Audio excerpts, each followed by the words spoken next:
Part 1, The Gathering Storm. The motorcade snaked through Geneva's winding streets under a grey morning sky. Palais des Nations, the sprawling marble-and-glass UN compound by Lake Geneva, had become a fortress. Rooftop snipers scanned the perimeter through rifle scopes, and counter-drone jammers hummed quietly, ready to down any rogue UAV. Thousands of Swiss and UN security personnel ringed the area, forming layers of checkpoints. The world felt on edge, holding its breath as two superpower leaders converged for a high-stakes summit that could alter the course of history. Inside the Grand Assembly Hall, an ornate 2,000-seat chamber that had once hosted League of Nations debates, delegates and dignitaries took their places. Flags of dozens of nations stood arranged in a semicircle behind the elevated stage. Television cameras from every major network were trained on the podium, while journalists whispered from the press gallery above. The significance of this meeting was not lost on anyone. The President of the United States and the President of China were about to face each other amid one of the most volatile global standoffs in decades. Background murmurs in multiple languages filled the hall as translators murmured in their booths.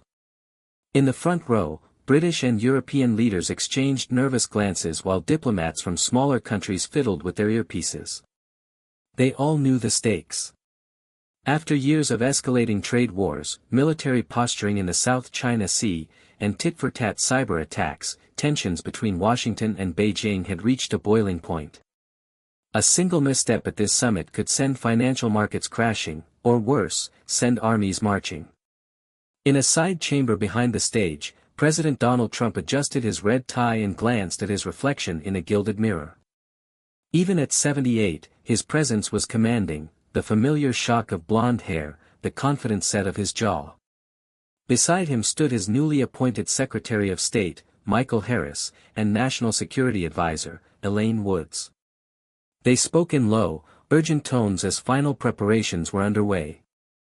"We've pre-briefed our allies on your main points, sir," Woods said, tapping a tablet that displayed Trump's talking points. "They're supportive but cautious. Everyone's anxious about how Beijing will react." Trump nodded curtly. "They should be anxious," he muttered in reply. "We're not here to play nice. Not anymore." He straightened his shoulders and adjusted his suit jacket. "I'm going to do what should have been done a long time ago," he thought to himself, jaw tightening with resolve. On the opposite side of the same chamber, separated by a partition, President Xi Jinping sat with his own close advisors. Xi's expression was calm, inscrutable. He poured tea from a small porcelain pot, a brief moment of ritual amid the storm. His top aide, Foreign Minister Liang Wei, leaned in to whisper an update in Mandarin. "Our sources indicate President Trump is likely to take a very hard line today," Liang murmured, eyes on the briefing papers in his hand. "There are rumors, he might even bring up the Taiwan question directly." At the mention of Taiwan, Xi's dark eyes flickered, a subtle flash of intensity. He set down his teacup with a soft click. "We will respond as we must," he replied quietly in Mandarin. Xi's voice was steady but carried an unmistakable edge. "We've made our red lines clear. If he crosses them in public, the whole world will hear China's answer." He took a deliberate sip of tea, as if to emphasize his composure. Xi allowed himself a brief moment of reflection, recalling the tumultuous history that led to this confrontation. It had been over 50 years since an American president first reached out to Beijing, the famous handshake between Nixon and Mao in 1972, which bridged a 25-year chasm of silence. That opening was followed by decades of cautious engagement. The United States formally recognized Beijing in 1979, agreeing to sever official ties with Taiwan as part of the One China policy. But since then, relations had seesawed between cooperation and rivalry. Now, tensions were at their highest point in generations. Trade disputes, accusations of espionage, naval standoffs, even a pandemic blame game, all had eroded trust to the brink. How did we come to this? Xi wondered, steeling himself. Both nations seemed locked on a collision course, and he was determined not to show weakness. A sudden knock at each door ended the private preparations. A protocol officer in a dark suit poked his head in to notify both delegations. It was time. Moments later, cameras flashed as Trump emerged first onto the stage, walking briskly with a purposeful stride. The murmurs in the assembly hall hushed to a tense silence. From the opposite side, Xi Jinping appeared, flanked by Liang and the Chinese ambassador. The two leaders made their way toward center stage from opposite ends. For a brief moment, all eyes in the hall were fixed on just these two men. Trump forced a polite smile and extended his hand in greeting. Xi mirrored the gesture with practiced cordiality. Under the bright television lights, they shook hands for the first time in over a year, a firm, quick clasp of palms that barely masked the chill underlying the exchange. Observers sensed the gravity in that handshake. Like the opening bell of a heavyweight bout, the formalities were now over. The Secretary-General of the United Nations stepped forward as moderator to welcome everyone. Distinguished leaders and delegates, welcome, he said, his voice echoing through the vast hall. We gather at this historic summit to address urgent challenges facing our world. Let us engage in open dialogue, in hopes of forging a path to peace and mutual prosperity. As the Secretary-General spoke, Trump and Xi took their seats just a few chairs apart on the dais, separated only by the moderator and a handful of other heads of state. Trump settled into his chair, tapping his fingers impatiently on the armrest, hardly listening to the opening remarks. Xi sat impassively, hands folded in his lap, eyes straight ahead as if carved from stone. At that moment, they looked like statues, two leaders outwardly composed, yet each harboring a tempest within. No one in the hall could predict what would happen when those storms finally broke. By the end of this summit, the world could be a very different place. Part 2, Behind Closed Doors. With the opening statements concluded, a select few retreated from the cavernous hall into a more intimate meeting room down the corridor. This was a closed-door bilateral meeting, just the two leaders, their closest advisors, and interpreters to bridge the language divide. The council chamber was paneled in dark wood, old-world maps lining its walls. As Trump and Xi entered, a palpable tension clung to the air like humidity before a storm. Both sides remained standing for a moment, neither wanting to be the first to sit. President Trump gestured toward a round mahogany table at the center. "Shall we?" he offered brusquely. Xi Jinping gave a curt nod and took a seat opposite Trump. The advisors arranged themselves strategically behind their principals. Elaine Woods and Secretary Harris flanked Trump, while Foreign Minister Liang and a Chinese state counselor stood guard behind Xi. Two interpreters, one American, one Chinese, sat off to the side, ready to facilitate as needed. Before anyone spoke, Trump's eyes swept the room. He knew the U.S. security team had swept it for listening devices at 5 a.m. that morning. They had even deployed a white noise generator to thwart any hidden microphones. He noticed a subtle device on the table, likely a Chinese signal jammer serving the same purpose. Both sides were taking no chances that their words might leak. Trump leaned forward, breaking the silence first. "We have a lot to discuss," he began, his tone measured but hard. "Frankly, it's long overdue. The trade imbalance, your government's unfair practices, we're going to address all of it today." As Trump spoke, the Chinese interpreter softly translated his words into Mandarin. She listened without visible reaction, hands folded on the table. When the interpreter finished, she replied calmly through his own translator. "China has always advocated for resolving issues through dialogue, Mr. President. But dialogue requires mutual respect. Lately, respect has been lacking in your administration's approach." He paused, gaze steady on Trump. "Tariffs, sanctions, open threats, this is not the language of cooperation." Trump's lips tightened. He wasn't here for a lecture. "Respect is a two-way street, President Xi," he shot back. "We've been more than patient. For years, the U.S. played nice while China exploited every loophole, stealing intellectual property, forcing technology transfers, manipulating currency. Those days are over." He jabbed a finger on the table for emphasis. "Now we're demanding a level playing field." Xi's expression remained neutral, but a slight flush crept up his neck. China does not steal. We innovate and work hard. Any allegations of theft are baseless, he answered, his voice suddenly stern. And as for a level playing field, how about the unequal treatment my country's 1.4 billion people have faced under your export controls and military encirclement? Perhaps the U.S. should reflect on its own actions first. Elaine Wood scribbled a note and subtly slid it toward Trump. He glanced down. Don't get sidetracked on details. Press our key issue. Trump pushed the paper aside with a sweep of his hand. He already knew what mattered most today. Fixing she with a stare, he spoke in a lower, more serious tone.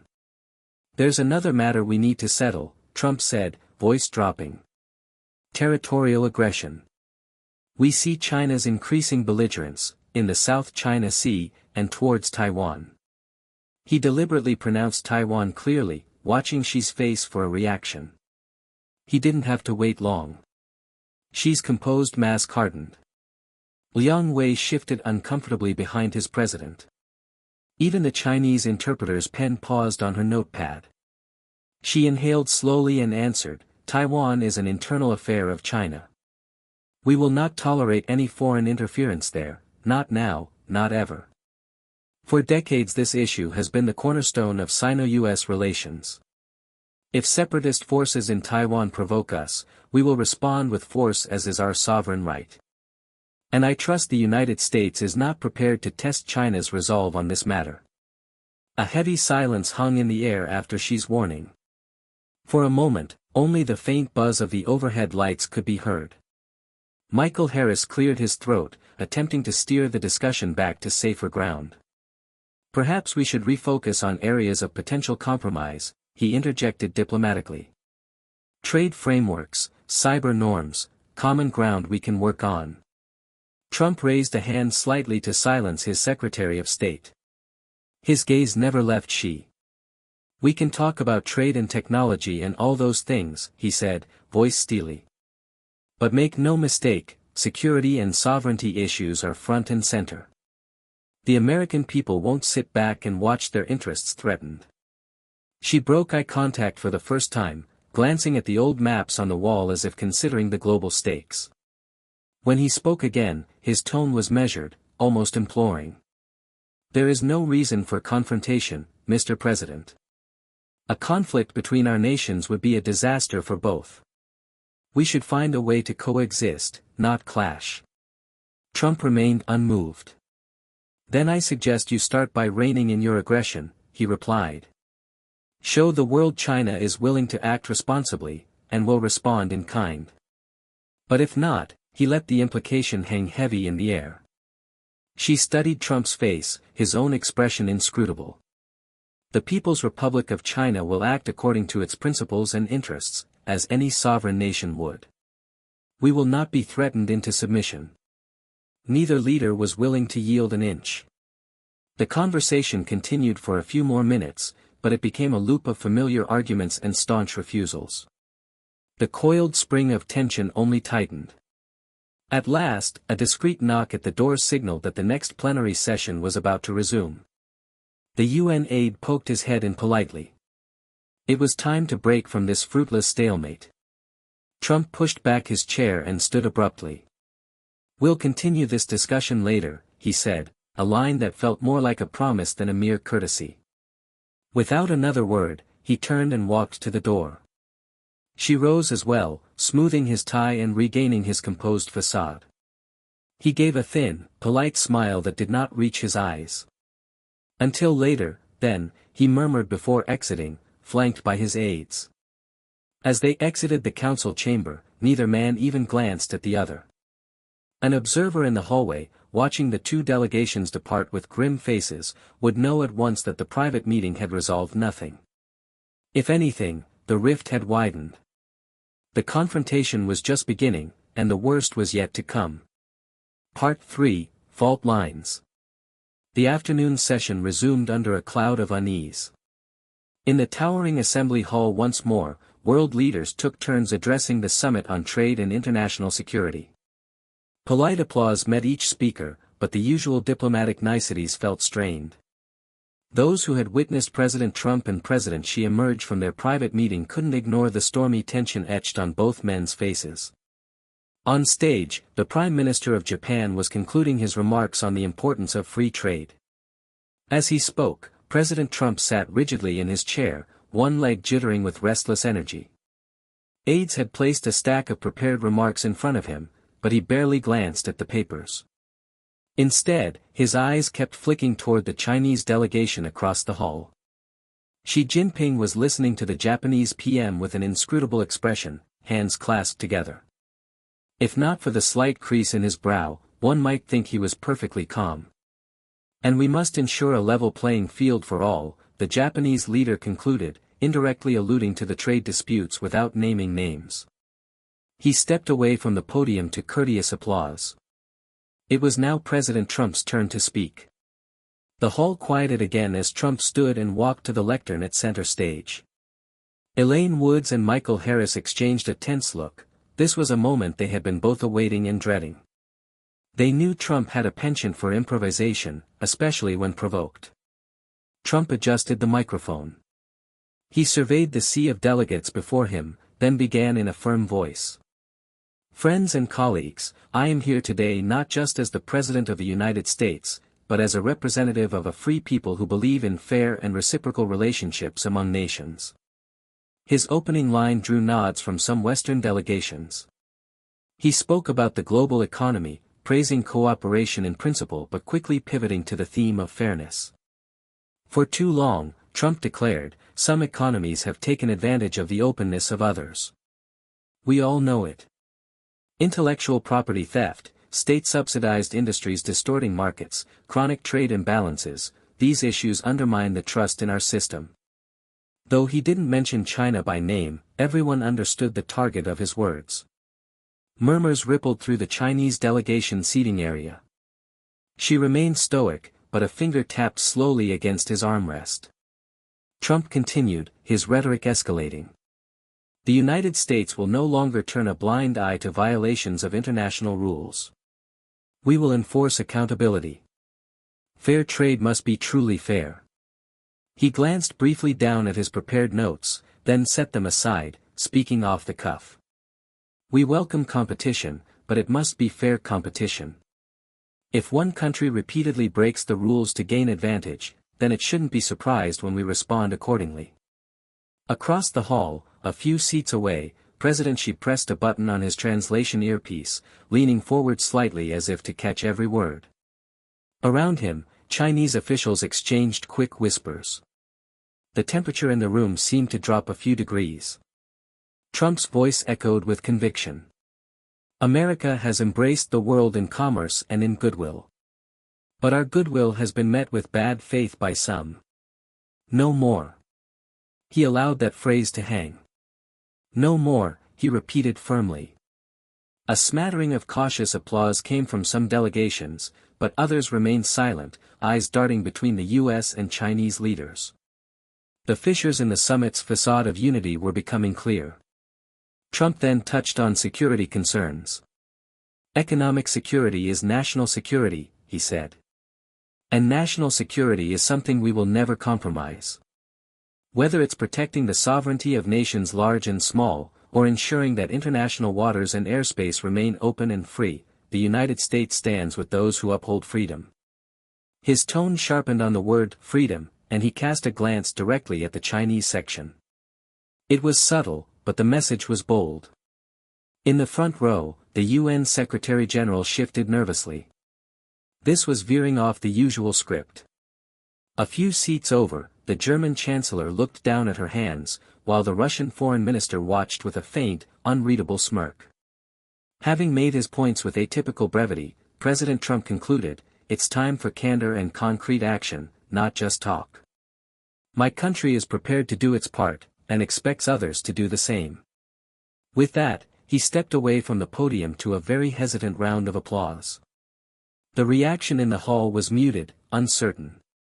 Some delegates clapped out of protocol, others withheld any reaction altogether. Xi Jinping was slated to speak next. As Trump returned to his seat, Xi stood and buttoned his suit jacket, moving calmly to the lectern.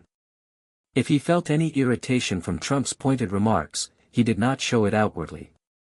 Taking a breath, she began his address in Chinese, his baritone voice measured. The interpreter's voice in English followed a half-beat behind. In today's world, all nations' futures are deeply intertwined. China believes in win-win cooperation, not zero-sum games, she said. Any attempt to divide the world into hostile camps or to politicize economic affairs will fail. We have learned from history that confrontation only leads to mutual loss. The Chinese president's words carried a philosophical tone at first, extolling multilateralism and the need for mutual respect. But soon his message sharpened.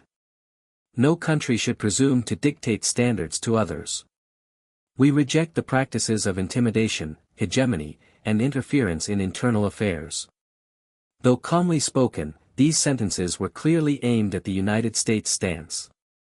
China will firmly defend its sovereignty and right to development. We will not be bullied or isolated by anyone. As the translation echoed through the hall, more than a few diplomats held their breath.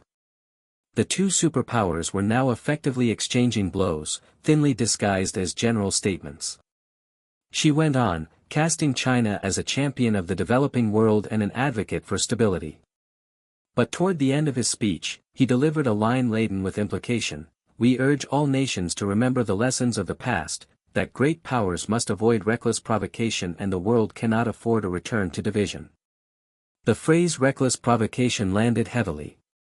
Trump's jaw set tightly, but he maintained a steely stare ahead, not reacting visibly. Elaine Woods could see he was gripping his chair's armrest so hard his knuckles had gone white. She finished, "China remains ready to work with any country in the spirit of equality and mutual respect. Let cooperation, not conflict, be our guide." He stepped back. Applause rose, slightly more robust than for Trump, as several countries sympathetic to Beijing clapped enthusiastically, and others followed suit out of politeness.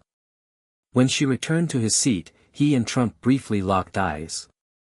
There was no warmth there, only a mutual recognition. The gauntlet had been thrown down by both sides. The moderator quickly moved the program along, calling on the next speaker, the President of France, to take the podium. A semblance of normalcy returned as the French leader began talking about climate change and global development. But the attention of many in the room had drifted. Ministers leaned into their principals, whispering urgent counsel. Reporters in the press gallery were already drafting headlines about the US-China war of words that had unfolded. The French president concluded his remarks a bit earlier than scheduled, and a chiming sound signaled a short intermission before the final part of the summit, the much-anticipated roundtable discussion and closing statements. Heads of state began filing out of the hall for a brief break. As delegates dispersed, the media finally had a chance to shout questions. Clustered behind a roped barrier, journalists called out to both the US and Chinese sides. "President Trump, are US-China relations collapsing?" one yelled. "President Xi, is a new Cold War coming?" shouted another. Neither leader responded. Surrounded by Secret Service agents, Trump strode past the press with a stony expression, heading for a side room designated for the US delegation. Xi, likewise, exited encircled by Chinese security, his face unreadable as ever. But as he walked away, he spoke a few words in Mandarin to Liang Wei at his side. Those close enough to hear caught a hint of the strain behind his controlled tone. "Junbei hao lu ma? Are we prepared?" Liang nodded almost imperceptibly. "Women yi jing junbei hao. We are ready." What exactly each side was ready for remained to be seen. But everyone sensed that the climax of this summit was approaching. The fault lines had been laid bare for all to see. In the next act, something was bound to give. Part 4, Shockwave. During the brief intermission, a storm was brewing in the US delegation's private lounge. Elaine Woods shut the door firmly behind her, ensuring no press or outsiders could overhear. She turned to President Trump, her voice low but urgent.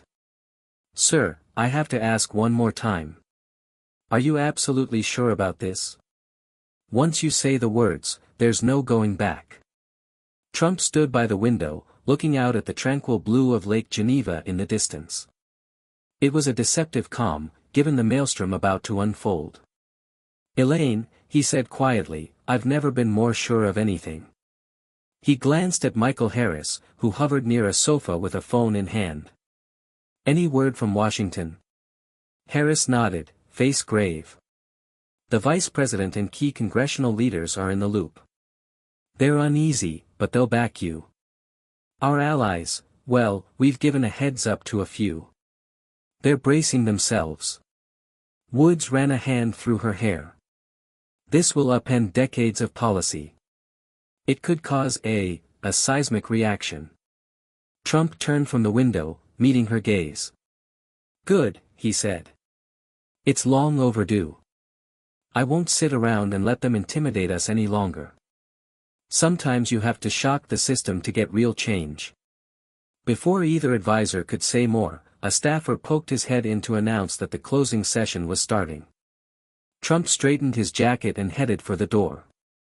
Time to wrap this up. Moments later, the summit's final session was underway in the Assembly Hall. The atmosphere was stiff, everyone sensed something in the air. The UN Secretary-General opened the roundtable discussion, giving each leader a chance to speak briefly on any remaining issues before they moved to finalize a joint statement. A few minor countries' representatives offered polite, generic comments. The mood was oddly heavy, as if all were waiting for the main event. Finally, the Secretary-General nodded toward President Trump. "United States, you have the floor for closing remarks." Trump didn't hesitate. He rose and walked to the microphone, not bothering with his prepared closing statement cards. "Thank you, Mr. Secretary-General," he began. "I will be brief. Throughout this summit we've discussed many important issues: trade, security, cooperation. We've heard a lot of talk about mutual respect and sovereignty."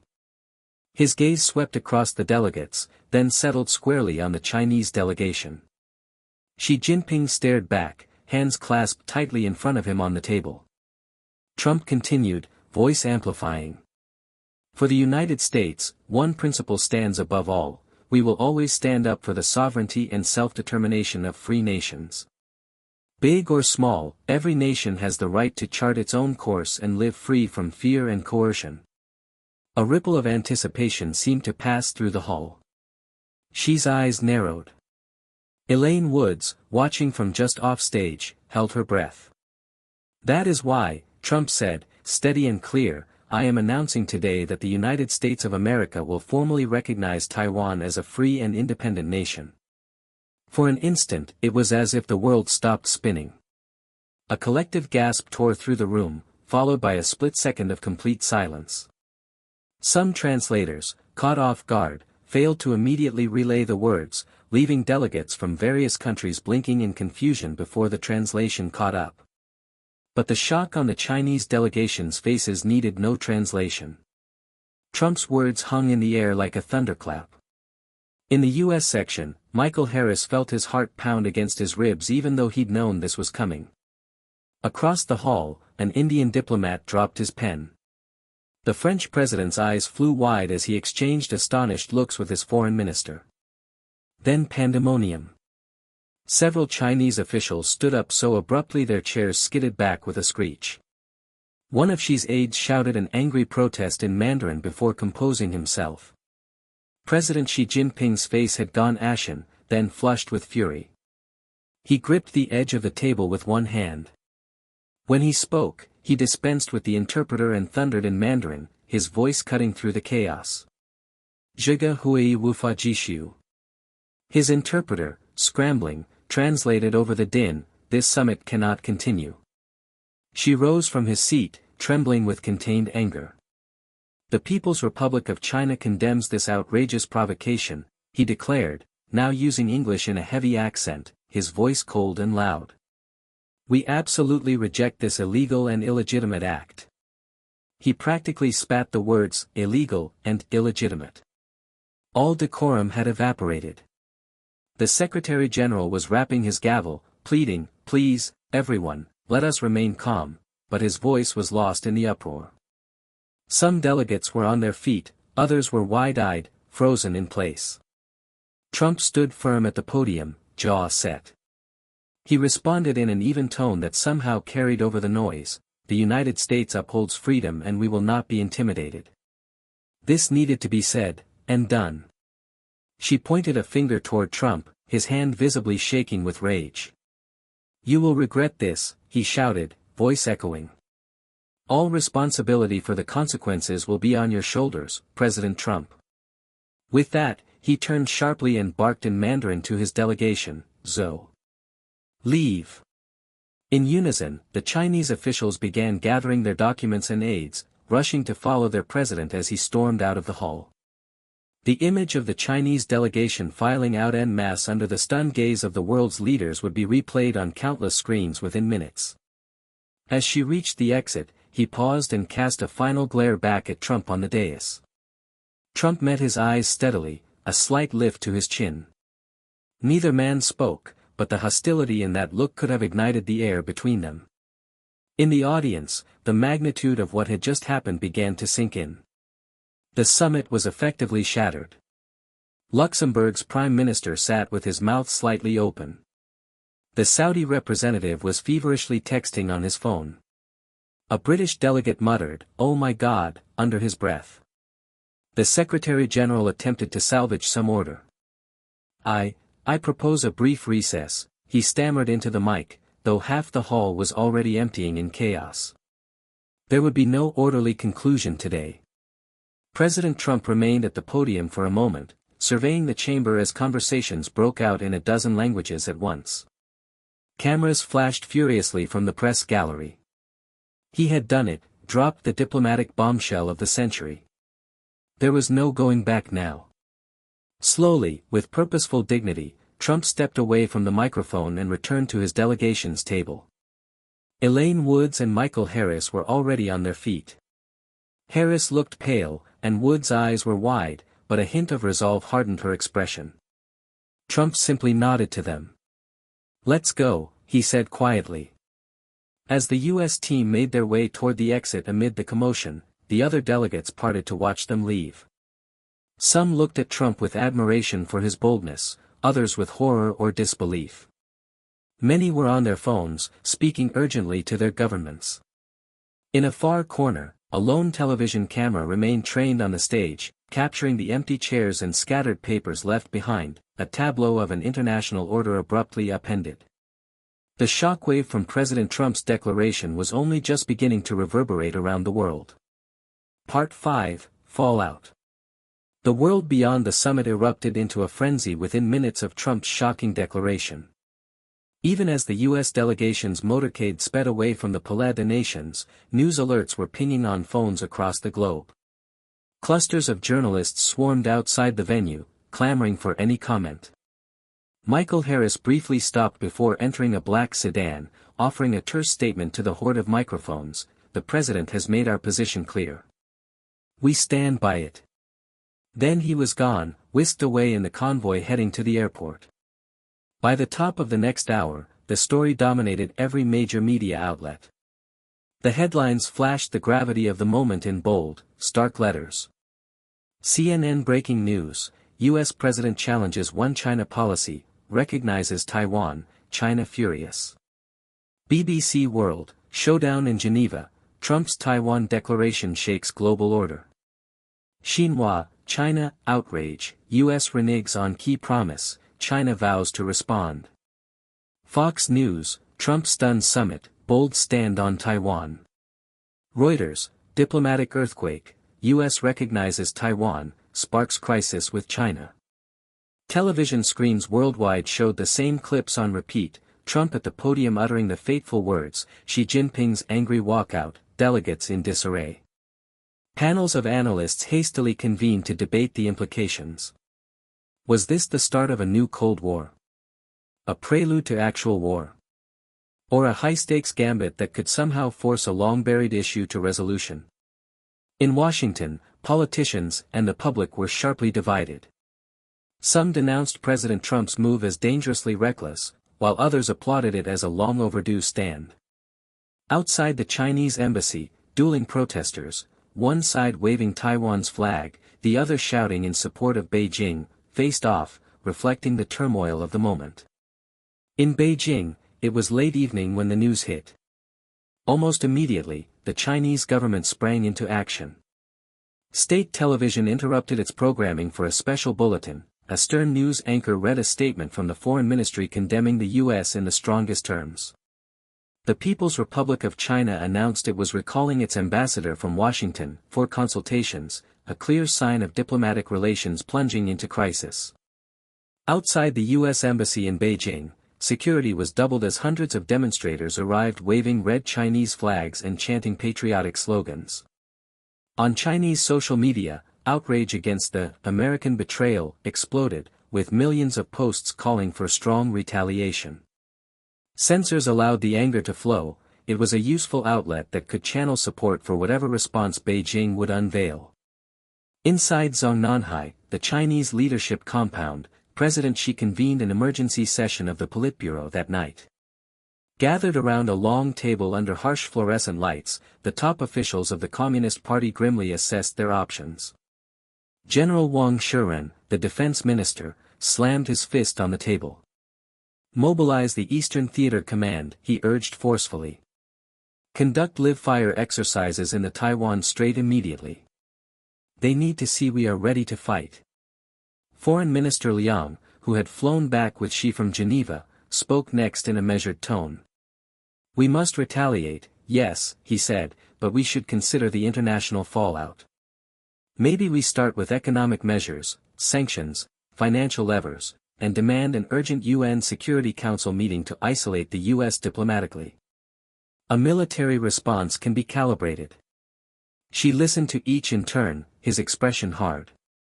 Finally, he issued directives. China would begin military drills near Taiwan at once, and announce a package of economic punishments, including sanctions on several U.S. companies doing business in China, by morning. Also, a formal ultimatum would be sent to Washington, a demand to renounce the statement recognizing Taiwan or face unspecified, grave consequences. Meanwhile, across the Taiwan Strait, the reaction in Taipei was a mixture of jubilation and alarm. It was past midnight when Taiwan's President Lin Meihua addressed her nation on live television, the Taiwanese flag behind her. Her voice was filled with emotion as she welcomed the United States' recognition, calling it a historic moment that confirms Taiwan's hard-won democracy and freedom. She expressed gratitude to President Trump, but also urged Taiwan citizens to remain calm and vigilant, acknowledging the potential backlash. Indeed, as she spoke, Taiwan's military was ordered to heighten its readiness. Fighter jets were fueled and armed at bases, air defense radars scanned the skies, and naval vessels prepared to deploy should any unknown ships approach their waters. On the streets of Taipei, spontaneous celebrations broke out, crowds gathered outside the presidential office waving flags and singing the national anthem. Yet there was an undercurrent of anxiety. Some residents rushed to supermarkets to stock up on essentials, unsure what the coming days might bring. At the Pentagon, U.S. forces in the Pacific were put on heightened readiness. An American aircraft carrier was being repositioned closer to Taiwan, and intelligence analysts monitored Chinese military movements with growing concern. In the cyber realm, a surge of attacks hit U.S. government websites and banks within hours, likely from Chinese hacker groups. Washington quietly warned Beijing that any large-scale cyber aggression would not be tolerated, even as U.S. cyber defenses went on high alert. Amid the turmoil, the United Nations Security Council held an emergency meeting at Beijing's request. Predictably, it ended in deadlock. China's envoy excoriated the U.S., the American envoy defended the move, and no resolution could be agreed upon. Allies around the world were caught in the middle. European and Asian governments voiced understanding for the U.S. stance on supporting democracy, but simultaneously urged both Washington and Beijing to show restraint and avoid a wider conflict. Global markets reeled at the news. Stocks plunged from New York to Tokyo as investors grappled with the prospect of an economic and military showdown between the world's two largest powers. Money fled to safe havens like gold amid the uncertainty. President Trump remained defiant. On the flight home, he phoned key allies to justify his decision and posted on social media that, "The era of appeasement is over, America stands for freedom." The message drew both fervent praise and fierce criticism, epitomizing the global divide. In Beijing, state media whipped up public fury. Official editorials thundered that China had been blatantly humiliated and would never yield an inch of its sovereignty. Nationalist sentiment surged as any voices urging caution were drowned out by outrage. The aftermath of that climactic moment saw the world teetering between confrontation and dialogue, uncertain which path would prevail. The stage was now set for a perilous new chapter in international relations. And as leaders on all sides huddled in strategy meetings and military units stood on alert, one question loomed over the planet: how far would this escalation go? Part 6, The Brink. The world seemed to hold its breath in the days following the summit. Armies were on alert, markets on a knife's edge, and diplomats frantically worked back channels to pull the two superpowers back from the abyss. Despite the fury and fiery rhetoric, neither Washington nor Beijing truly wanted a war that could devastate both nations, and the world. And so, through quiet urgings and secret arrangements, a direct conversation between the two leaders was arranged. On the third night after the summit, with tensions still white-hot, President Trump found himself in the White House Situation Room, secure line in front of him. On the other side of the globe, President Xi sat in his Zongnanhai office in Beijing, a red phone at hand. The call was set up via secure channels, each leader was flanked by a handful of top advisors and interpreters. At 9 p.m. DC time, 9 a.m. in Beijing, the line clicked open.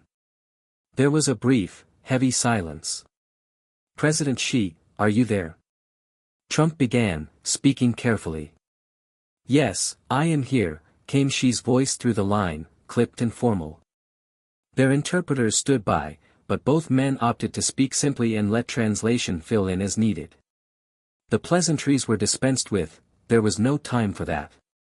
Trump cleared his throat. Trump spoke first. "I know you're angry. You have made that abundantly clear. But I want to be sure you understand why I did what I did." "Enlighten me," she said, a razor edge to his voice. "Because from where I stand, it appears the United States has betrayed China's trust and violated our sovereignty in an unforgivable manner." Trump bristled slightly, but kept his tone even. "From where I stand, China's actions made it impossible for us to keep living a lie. You and I both know the old arrangement was breaking down. I simply spoke the truth. Taiwan is never going to willingly submit to Beijing's rule. Pretending otherwise, we've done that for decades, and it only emboldened your military plans." Xi's silence on the line was telling. Trump pressed on. "Our intelligence has been picking up signs for months that your forces were preparing for decisive action in the Strait." He glanced at the defense secretary sitting to his right, who gave a grave nod. "We know what that means. I could not in good conscience leave Taiwan's fate to an invasion at a timing of your choosing. By recognizing Taiwan openly, I've made it clear, if you move, the world will see it as naked aggression, not an internal matter. I've raised the stakes for you." On the Beijing end of the call, Xi Jinping gripped the phone tighter. When he replied, his measured voice could not hide a hint of surprise and irritation. "You speak as if China is the aggressor. We have done nothing, to Taiwan except seek reunification through peaceful means while reserving the right to use force against separatists. Your provocation forces our hand. If there is conflict now, the responsibility is entirely yours." A muscle in Trump's jaw twitched. "Responsibility will fall on whoever pulls the trigger. I have no intention of starting a war, but I will not shy away from one if it's thrust upon us. You should know that.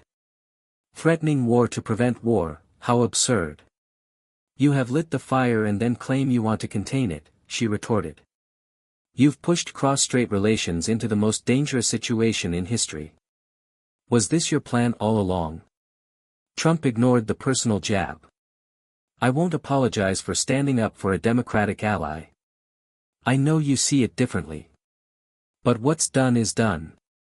Now we have to deal with the reality as it stands, not as it was yesterday. She breathed audibly into the receiver. When he spoke again, some of the anger had cooled, replaced by an icy calm. The reality as it stands is that you have crossed a red line. The People's Liberation Army is mobilized. Our allies are rallying to our side. You have set in motion events that could spiral beyond either of our control. In the Situation Room, one of Trump's generals shifted uneasily at those words. Trump leaned forward. That's exactly what I want to avoid. Look, I didn't come to this decision lightly. But there's no universe in which the United States would stand by and watch the forceful subjugation of Taiwan. At least now that's clear to everyone, including you. So maybe you'll rethink any plans to try it. She let out a short, bitter laugh. You presume to know our plans. If you think your stunt stops us, you're mistaken.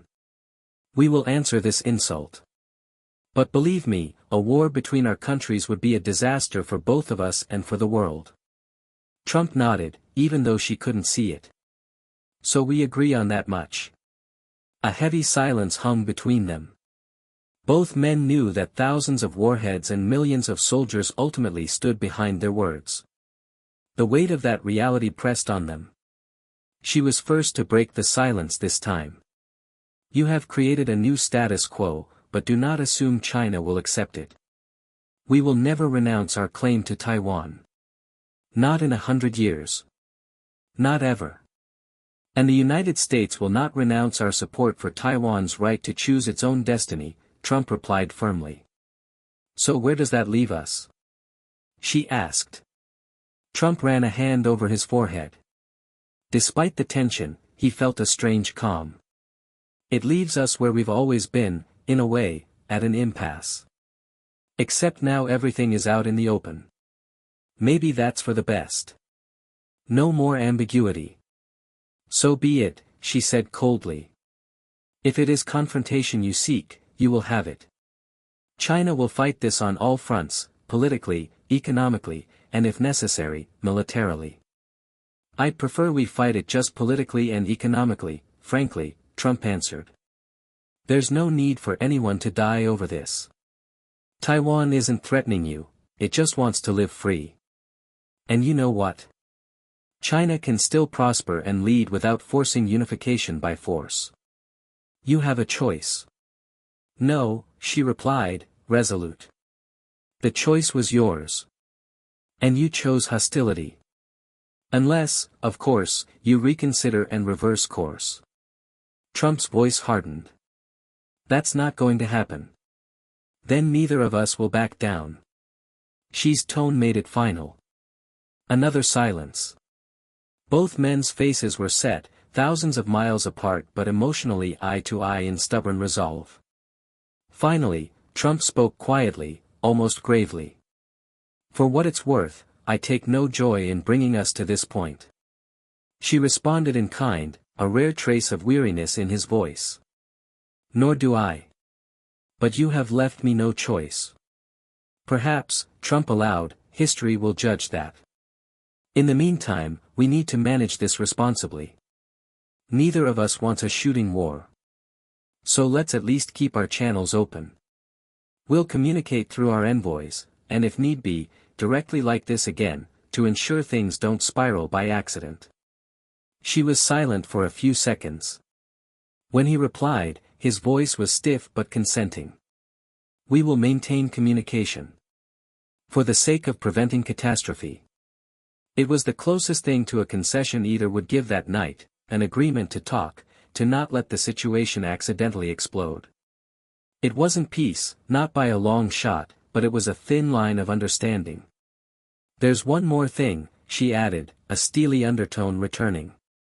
Taiwan may rejoice today, but in time they will understand that your words on a page do not change the facts on the ground. We will pursue reunification by all means, except now we will do so on our timetable, not yours. Trump chose not to debate further. I guess we'll see how that plays out.